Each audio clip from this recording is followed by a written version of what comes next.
का धन्यवाद हो आज के सुंदर दिन के लिए, उसके अनुग्रह के लिए, उसकी दया के लिए। प्रभु के वचन की ओर चलने से पहले हम 2 मिनट अपनी आंखों को बंद करेंगे और प्रभु की उपस्थिति को अपने मध्य में मांगेंगे।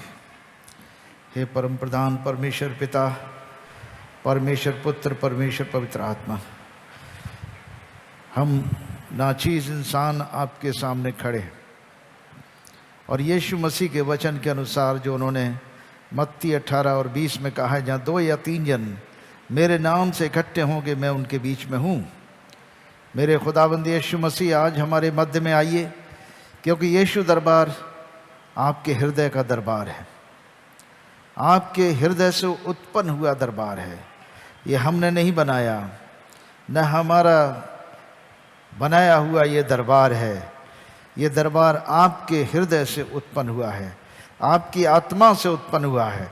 इसलिए हे प्रभु यीशु, अपने दरबार में अपनी उपस्थिति दिखाइए, ताकि आपके बच्चे आज आपके दरबार में आपकी आशीष को प्राप्त करके जाएं। इनमें से कोई रोगी और बीमार वापस लौट कर न जाए। दर्द में आए और बिना दर्द के लौट कर जाएं, रोते हुए आए हंसते हुए जाएं, बीमार आए चंगे होकर जाएं, अंधे आए देखते हुए जाएं, बहरे आए सुनते हुए जाएं, गूंगे आए बोलते हुए जाएं, लगड़े आए दौड़ते हुए जाएं, कैंसर के रोगी आए चंगे होकर जाएं। हर प्रकार के रोग से, दुष्ट आत्माओं से छुटकारा पाकर प्रभु यीशु आपकी उपस्थिति के कारण इस दरबार से लोग आज जाएंगे। इस दरबार में जो भी लोग जुड़े हैं, यूट्यूब के माध्यम से ऑनलाइन जुड़े हैं, प्रभु जी वही सामर्थ जो दरबार में, यीशु दरबार इलाहाबाद में है, वही सामर्थ इनके घरों में हो। चंगा करने के लिए अपना हाथ बढ़ा, आशीर्वाद दे इनको, क्योंकि प्रभु तू इसीलिए आया कि हम आशीष पाएं और हम जीवन पाएं और बहुतायत का जीवन पाएं। धन्यवाद करते हुए इस प्रार्थना को प्रभु यीशु के नाम से मांगते हैं, आमीन। जय यीशु। ये भजन जो थोड़ी देर पहले इन बेटियों ने गाया था कि सृष्टिकर्ता हमारे मध्य में आया, और सृष्टिकर्ता को हमने नहीं पहचाना। यूहन्ना का 1 अध्याय और उसके 10 पद में, 10, 11 पद में 12 पद तक इस प्रकार लिखा है, वो जगत में था और जगत उसके द्वारा उत्पन्न हुआ और जगत ने उसे नहीं पहचाना। अब सोचिए, इस देश के उन लोगों के लिए हम ध्यान दें कि अगर गांधी जी लौट कर आ जाएं, नेहरू जी लौट कर आ जाएं और देश के लोग न पहचाने कि इन्होंने भारत की आज़ादी दिलाई थी, तो कितने दुख का विषय होगा। और सृष्टिकर्ता जिसने स्वर्ग, पृथ्वी के नीचे जीव जंतु, जानवर, पेड़ पौधे, सृष्टि का सब कुछ जो हम देखते हैं और नहीं देखते हैं, सब कुछ उसने बनाया है। उसका नाम यीशु मसीह है। परमेश्वर ने सब कुछ उसके द्वारा रचा है। इसी में लिखा है यूहन्ना के पहले अध्याय उसके पहले पद से कि आदि में वचन था और वचन परमेश्वर के साथ था और वचन परमेश्वर था, और यही आदि में परमेश्वर के साथ था। सब कुछ उसी के द्वारा उत्पन्न हुआ, और जो कुछ उत्पन्न हुआ है उसमें से कोई भी वस्तु उसके बिना उत्पन्न नहीं हुई। उसमें जीवन था और वो जीवन मनुष्यों की ज्योति था। ज्योति अंधकार में चमकती है और अंधकार ने उसे ग्रहण न किया। और वचन देहधारी हुआ और अनुग्रह और सच्चाई से परिपूर्ण होकर हमारे बीच में डेरा किया, और हमने उसकी ऐसी महिमा देखी जैसी पिता के इकलौते की महिमा। ये यीशु मसीह के बारे में वचन बोल रहा है। भविष्यवक्ता यीशु के विषय में बोल रहा है। अपोस्टल यीशु मसीह को, जिन्होंने उनको हाथ से छुआ, देखा और रहे उनके साथ, उन्होंने इस बात को पूरे तरीके से समझ कर लिखा है कि यही है वो आदि का वचन जिससे सारी सृष्टि पैदा हुई, सब कुछ बनाया गया उसी के द्वारा। और वही मनुष्य का चोला धारण करके हमारे बीच में 2000 साल पहले आता है, इंसान बन जाता है। पवित्र आत्मा के द्वारा माता मरियम के गर्भ में मनुष्य की देह धारण करके पैदा होता, 9 महीने के बाद बच्चे के समान, और मनुष्य बनता है, जवान होता है, हमारे मध्य में रहता है, निष्पाप और निष्कलंक रहता है, कोई गुनाह नहीं करता, सोच से, बोल से, चाल चलन से पूरे तरीके से पवित्र रहता है और सब कुछ भला करता है। जो कुछ उसने किया सब कुछ भला किया। अंधों की आंखें खोली, बहरों के कान खोले, गूंगे की जुबान दी, लंगड़ों को चलाया, कोढ़ियों को शुद्ध किया, मुर्दों को जिंदा किया। ये कौन कर सकता है अलावा ईश्वर के? सृष्टिकर्ता ही अपनी सृष्टि को दुरुस्त कर सकता है। बीमार सृष्टि, टूटी फूटी सृष्टि को परमेश्वर ही दोबारा नए तौर से बना सकता है, नया बना सकता है। रोगी और बीमार शरीर को, रोगी और बीमार अंगों को, मनुष्य की देह को, मनुष्य की दुखी आत्मा को अगर कोई रिपेयर कर सकता है, दुरुस्त कर सकता है, चंगा कर सकता है, तो उसका सृष्टि करता है, और उसका नाम है यीशु मसीह। हालेलुया। यही समझने की जरूरत है हमारे बच्चों, क्योंकि प्रभु का वचन यही कह रहा है। यीशु आया जगत में, अपनों के बीच में आया, यहूदी समाज के बीच में आया, इजरायली लोगों के मध्य में आया, इब्राहिम की संतानों के बीच में आया, इब्राहिम के वंश में आया, दाऊद के वंश में आया। भविष्यवाणियां पूरे नियम, पुराने नियम में, तोरा में, व्यवस्थाओं, तोरा की व्यवस्थाओं में, मूसा से लेकर तब मलाकी तक भविष्यवक्ताओं ने केवल परमेश्वर के पुत्र मसीहा के आने की भविष्यवाणियां की हैं। और वो अपने वचन के अनुसार, अपनी भविष्यवाणियों के अनुसार वो मनुष्य के रूप में पृथ्वी पर पैदा हुआ, आया। परंतु हुआ क्या? उस जमाने में उन धर्म के ठेकेदारों ने, ज्ञानी लोगों ने उस परमेश्वर के पुत्र को पहचाना नहीं, भूल गए, समझ नहीं पाए, पहचान नहीं पाए, क्रूस पर टांग दिया।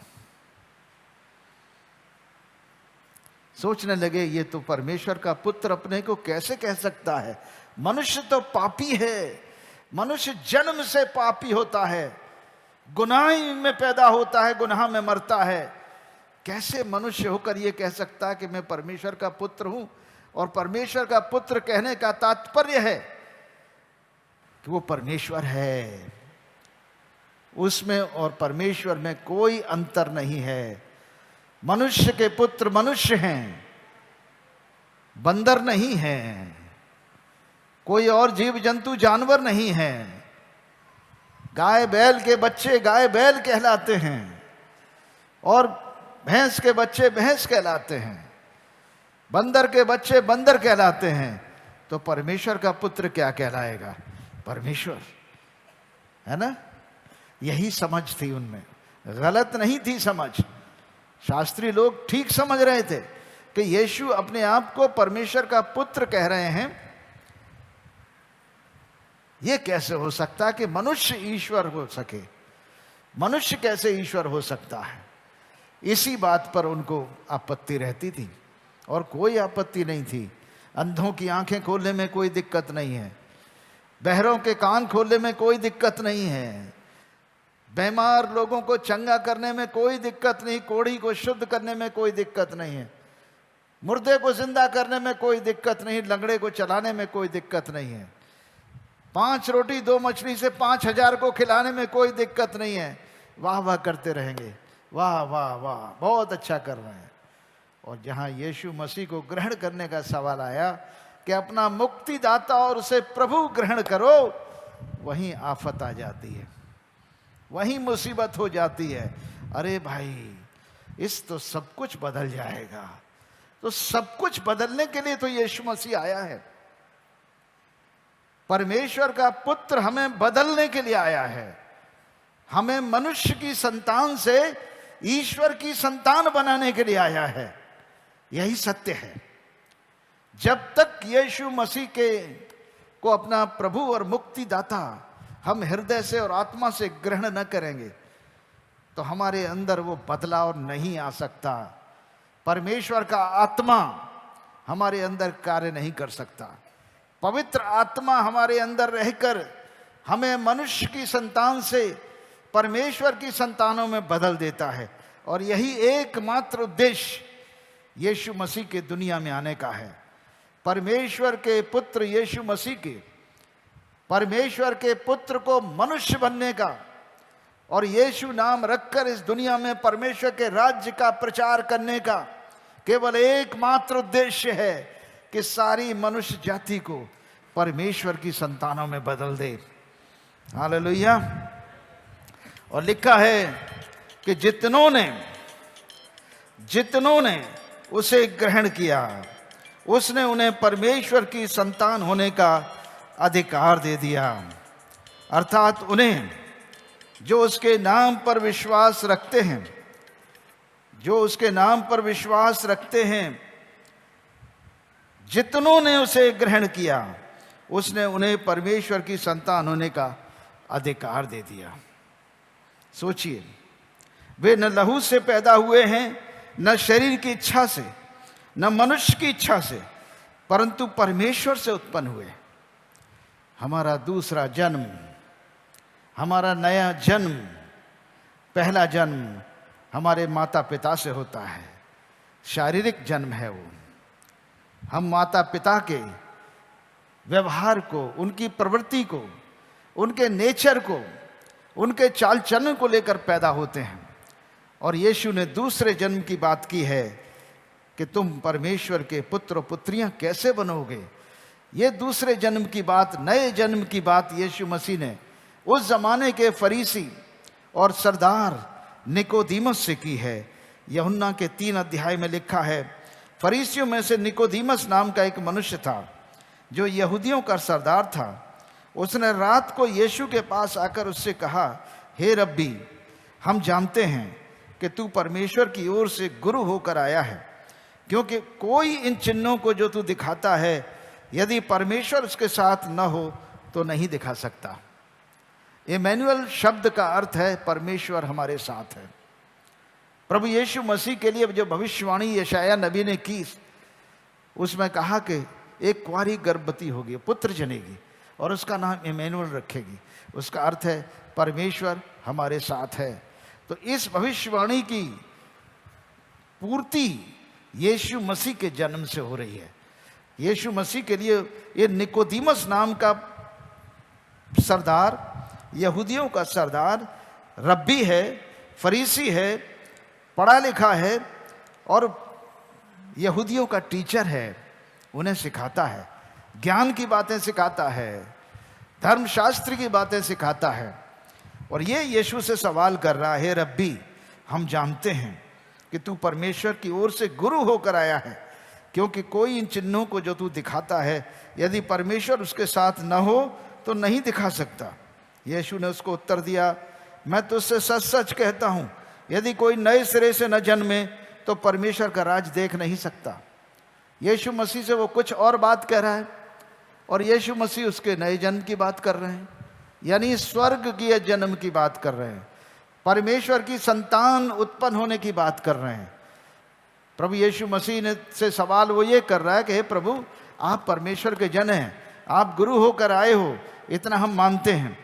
और आपके अलावा आप जो चिन्ह दिखाते हो, अंधों की आंखें खोलते हो, जन्म के अंधों की आंखें खोलते हो, जन्म के बहरों के कान खोलते हो, बीमारों को चंगा करते हो, दुष्ट आत्माओं को निकालते हो, तो प्रभु कोई मनुष्य नहीं कर सकता जब तक उसके साथ परमेश्वर न हो।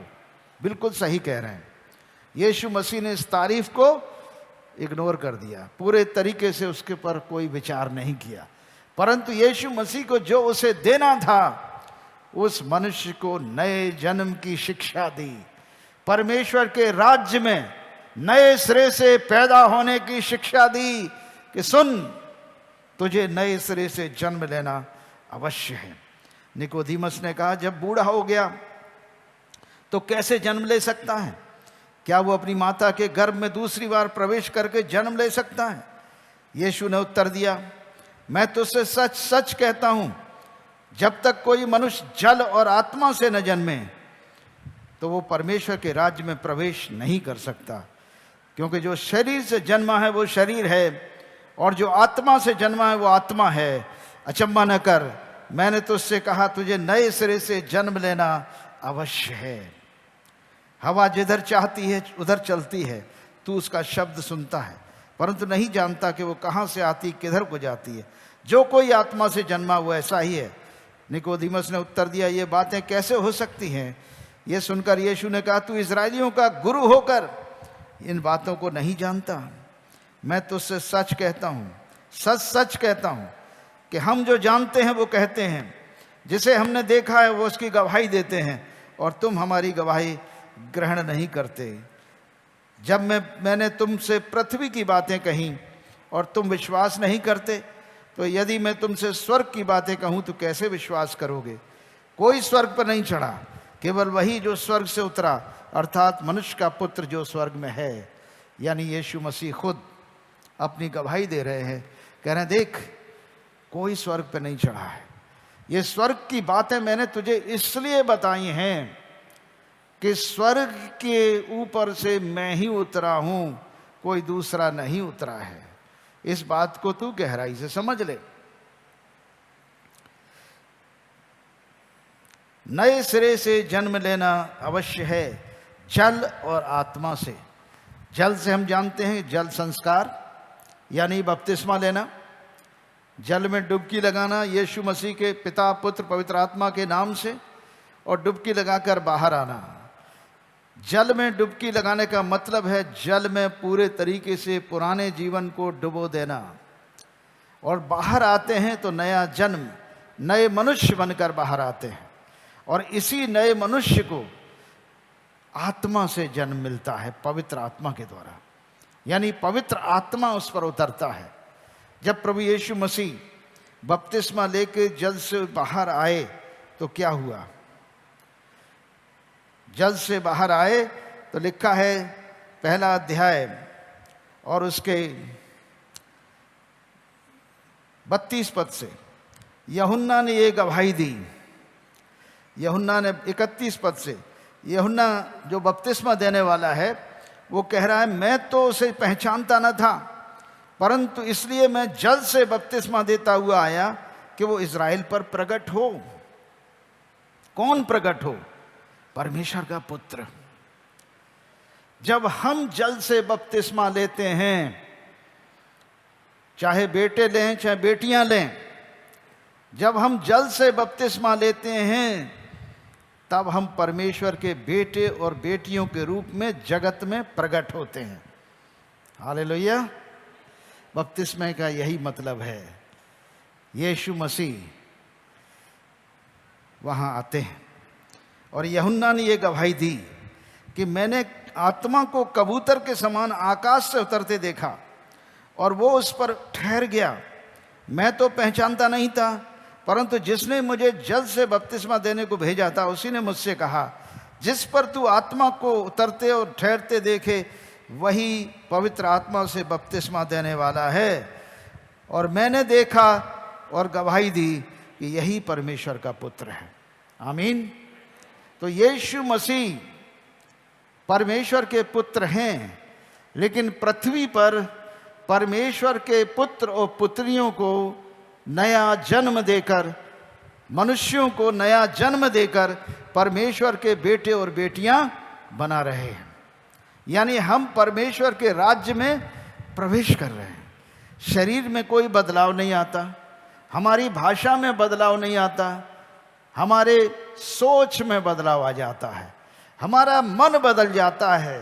वो कठोर मन, वो जो बुराई से प्रसन्न होने वाला मन, बुराई को देखकर दुखी होता है, पाप से घृणा करता है, पापी से प्रेम करता है, पाप से घृणा करता है, लेकिन पापी मनुष्य पर दया करता है कि उसके लिए दुआ करे, प्रार्थना करे कि उसका जीवन बदल जाए। परमेश्वर उसे पछतावे का मौका दे, मन बदलने का मौका दे, कि वो अपने गुनाहों से मन फिराए और अपनी बुरी चाल को छोड़ दे। बाइबल में लिखा है, परमेश्वर किसी दुष्ट के मरने से प्रसन्न नहीं होता, परंतु चाहता है कि दुष्ट अपना मन फिराए और अपनी बुरी चाल को छोड़ दे। मेरे प्रियो, जिस घड़ी दुष्ट मन फिराता है और अपनी बुरी चाल को छोड़ता है और अपने पुराने जीवन को जल में डुबकी लेकर बपतिस्मा लेता है, पुराने जीवन को दफन कर देता है और बाहर आते ही नया मनुष्य बनकर निकलता है और नई आत्मा उसमें प्रवेश करती है और नया हृदय उसे दिया जाता है। पत्थर का हृदय ढाकर उसे मांस का हृदय दिया जाता है। आज्ञाकारिता का मन दिया जाता है कि परमेश्वर के वचन को, की आज्ञाओं को माने और इस पर चले, ताकि वो स्वर्ग राज्य के मनुष्य बन जाएं।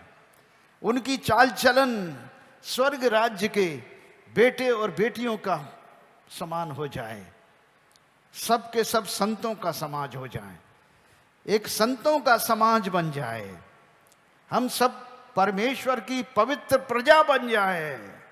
यही विचार है प्रभु का, प्रभु की यही इच्छा है। वो नहीं चाहता कि कोई नाश हो, वो चाहता है कि हम सब बदल जाएं और बदलकर परमेश्वर के चुने हुए एक विशेष लोग बन जाएं। पहला पत्रस उसका 2 अध्याय और उसके 9 पद से प्रभु का वचन कहता है, पर तुम एक चुना हुआ वंश और राजपदधारी याजकों का समाज, यानी याजकों का समाज, संतों का समाज और पवित्र लोग और परमेश्वर की निज प्रजा हो, इसलिए कि जिसने तुम्हें अंधकार में से अपनी अद्भुत ज्योति में बुलाया है, उसके गुण प्रकट करो। तुम पहले तो कुछ भी नहीं थे, पर अब परमेश्वर की प्रजा हो। तुम पर दया नहीं हुई थी, पर अब तुम पर दया हुई है। आमीन। कितना सुंदर प्रभु का वचन है। हम हृदय से इसको ग्रहण करें, हमारे जीवन में नई आत्मा प्रवेश करे और हम में से हर एक जन परमेश्वर के चुने हुए, परमेश्वर की निज प्रजा बन जाएं और ईश्वर के राज्य में, परमेश्वर के राज्य में जीवित रहते हुए प्रवेश करें। आमीन। जिन्होंने आज प्रार्थना में साथ दिया है, आए हैं या फिर अपने घरों से शामिल हुए हैं, उनके घरों पर आपकी बरकत आशीष हो, यीशु के नाम से मांगते हैं। आमीन। अब परम प्रधान परमेश्वर पिता, पुत्र, पवित्र आत्मा अपना हाथ बढ़ाकर तुम्हें छुए, तुम्हें आशीष दे, तुम्हारी रक्षा करे। प्रभु अपने मुख का प्रकाश तुम पर चमकाए, तुम पर अनुग्रह करे। प्रभु अपना मुख तुम्हारी ओर करे और तुम्हें शांति दे। आमीन। खुदा की कुदरत